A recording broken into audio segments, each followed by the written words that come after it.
Министр иностранных дел Великобритании Доминик Рааб заявил, что уйгуры сталкиваются с ужасными нарушениями прав человека. Министр иностранных дел Великобритании Доминик Рааб выступил с заявлениями о положении жителей уйгурского региона, находящегося под контролем Китая.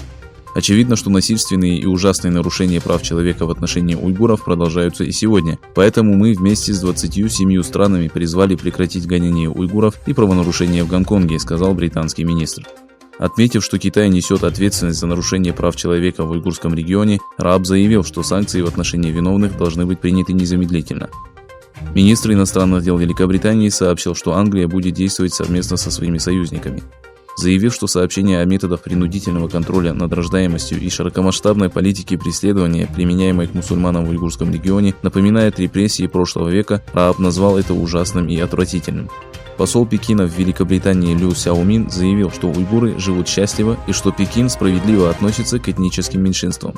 В последнее время Китай подвергается критике в связи с нарушениями прав человека, уничтожением самобытности, культуры и геноцидом уйгуров.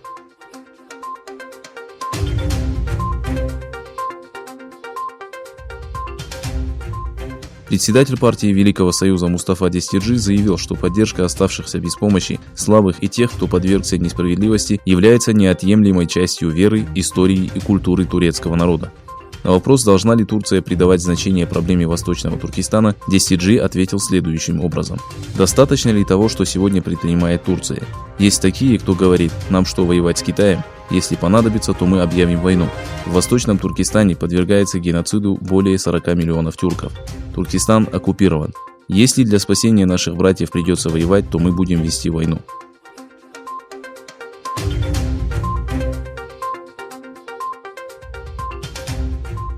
После того, как в Гонконге вступил в силу спорный закон о национальной безопасности Китая, правительство Японии приняло важное решение.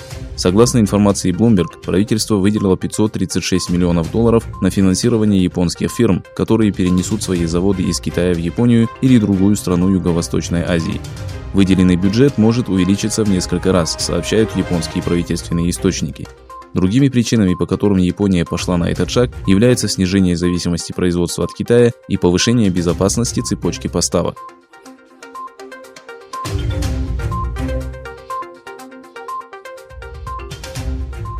В Израиле прошло второе заседание суда по делу Биньямина Нетаньяху, обвиненного в коррупции, взяточничестве, мошенничестве и злоупотреблении должностными полномочиями. Нетаньяху, ставший первым премьер-министром, которого судят во время исполнения обязанностей, не присутствовал на слушаниях в окружном суде Иерусалима в оккупированном Восточном Иерусалиме. Адвокаты Нетаньяху потребовали отложить судебное разбирательство из-за нового типа коронавируса. Суд принял решение начать допрос свидетелей с января 2021 года. Свидетели будут давать показания 3 раза в неделю по 3 отдельным делам.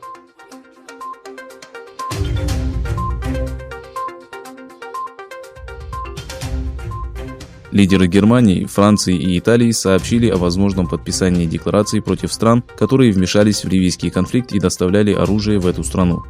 Во время саммита Евросоюза в Брюсселе канцлер Германии Ангела Меркель, президент Франции Эммануэль Макрон и премьер-министр Италии Джузеппе Конте провели 3 встречи, в ходе которых оценили события в Ливии.